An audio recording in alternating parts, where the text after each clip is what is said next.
ناظرین، چند دن قبل اس عورت نے قرآن پاک کے ساتھ ویڈیو بنائی تھی اور یہ کہا تھا کہ مجھے بلوچستان کے ایک سردار عبد الرحمن نے، جو بلوچستان کا وزیر بھی ہے، اس نے ہمیں قید کر رکھا ہے مع خاندان پوری فیملی سمیت میرے 2 بیٹوں کو اور میری 1 بیٹی کو بھی اس شخص نے قید کر رکھا ہے۔ خدا را مجھے اس کے ظلم و ستم سے، اس کی بنائی ہوئی جیل سے مجھے آزاد کرا دیجئے۔ اس وقت اس عورت کو کسی نے بھی آزاد نہیں کرایا، بلکہ اس کے خلاف کوئی بولا بھی نہیں۔ ظلم کی انتہا تب ہوئی جب اس شخص کی لاش آج برآمد ہوئی ہے کھیت سے، وہ ضلع بلوچستان کے علاقے کھیتی ران سے کنویں سے لاش برآمد ہوئی۔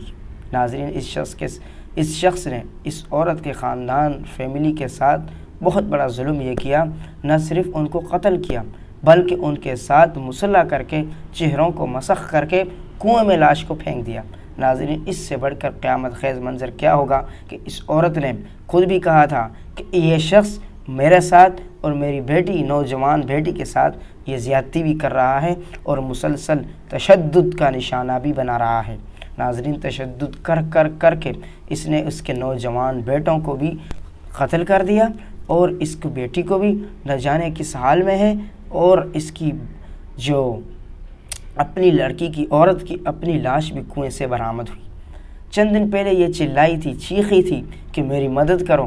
اس وقت اس عورت کی کسی ایک نے بھی مدد نہیں کی، لیکن آج اس کی لاش کنویں سے برآمد ہوئی، پھینکی گئی تشدد کر کے، ظلم کر کے اور چہرے کو مسخ کر کے۔ ناظرین، چہرے کا مسخ شریعت مطہرہ میں دشمن کو بھی جائز نہیں ہے۔ شریعت کہتی ہے کہ دشمن کا بھی چہرہ مسخ مت کرو، بجائے اس کے کہ اپنے مسلمان کا، وہ بھی غریب کا، وہ بھی مسکین لاچار عورت کا، وہ بھی عورت، چہرہ مسخ کر کے اس کے دونوں بیٹوں کا چہرہ آپ دیکھ نہیں سکتے۔ آپ وہ تصویریں اٹھا کر دیکھیں، آپ کو رونا آ جائے گا۔ اس طرح کا ظلم ان کے ساتھ برپا کیا گیا۔ ایک ظالم کے لیے یہ قوم کھڑی نہیں ہو سکتی۔ کس طرح یہ قوم اپنے قوم کو بچائے گی؟ کل یہ سردار جب ہمارے ساتھ ظلم کریں گے پھر ہم اٹھیں گے؟ پھر بھی نہیں اٹھیں گے۔ جب ہمارے ساتھ بیتے گی پھر بھی ہم نہیں اٹھیں گے۔ یہ قوم ظلم برداشت کرتی ہے، ظلم کے لیے اٹھتی نہیں ہے۔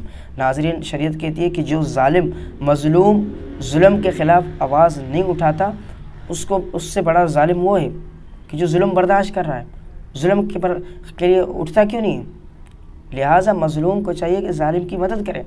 ہم اگر مظلوم کے ساتھ نہیں تو ظالم کی حمایت نہیں کرتے، مظلوم کی حمایت نہیں کرتے، ظالم کے خلاف بولیں تو صحیح، اور تو کچھ نہیں کر سکتے۔ اتنی آواز تو اٹھائیں کہ اس ظالم کو بلوچستان کا وزیر بنا رکھا ہے۔ ایسا ظالم جس نے اپنی گھر کے اندر اور اپنی 4 دیواری کے اندر ایک جیل بنا رکھی، اس کو کس نے اختیار دیا کہ جیل بنائے اور غریبوں کو قید کر کے ان پر ظلم و ستم ڈھائے؟ کس نے کہا؟ کون سے کہا؟ پاکستان کے آئین نے اس کو حق دیا کہ یہ اتنا بڑا ظلم کرے ان مظلوم عورتوں کے، وہ بھی عورتوں کے ساتھ۔ عورت پر سرے سے ہاتھ اٹھانا ہی نامردی ہے۔ نامرد ہے وہ شخص جو عورت پر ہاتھ اٹھاتا ہے۔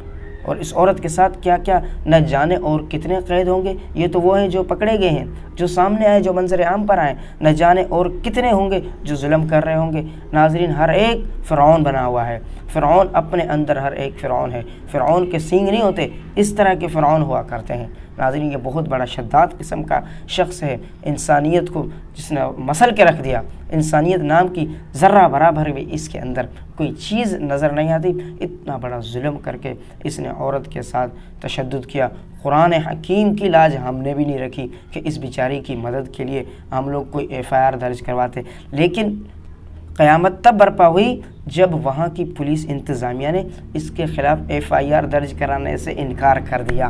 بلوچستان کی پولیس FIR تک درج نہیں کرا رہی۔ مطلب اتنا بڑا ظالم اور شداد قسم کا یہ شخص ہے جس نے عورت کے ساتھ ظلم کیا، اپنے بچوں کے ساتھ ظلم کیا۔ اور اس کے شوہر کا بھی بیان ہے کہ ابھی بھی میرے خاندان کے کچھ افراد اس کی قید میں ہیں، جو ناجائز قید میں ہیں، بیچارے عقوبتیں، سزائیں برداشت کر رہے ہیں۔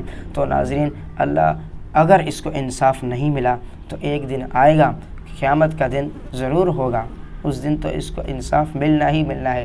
دنیا میں بھلے چاہے اس کو انصاف نہ ملے، لیکن آخرت ایک دن حساب کا اور انصاف کا انشاءاللہ مقرر ہے، اور یہ ظالم پکڑا جائے گا اور انشاءاللہ اپنے انجام کو پہنچے گا۔ ہمارا کام ہے ہم سوشل میڈیا کے ذریعے اس کے لیے آواز اٹھائیں اور بلند کریں، ویڈیو کو شیئر کرتے جائیں، کمنٹ میں لازمی بتائیں کہ آپ کو ہماری ویڈیو کیسی لگی۔ جزاک اللہ۔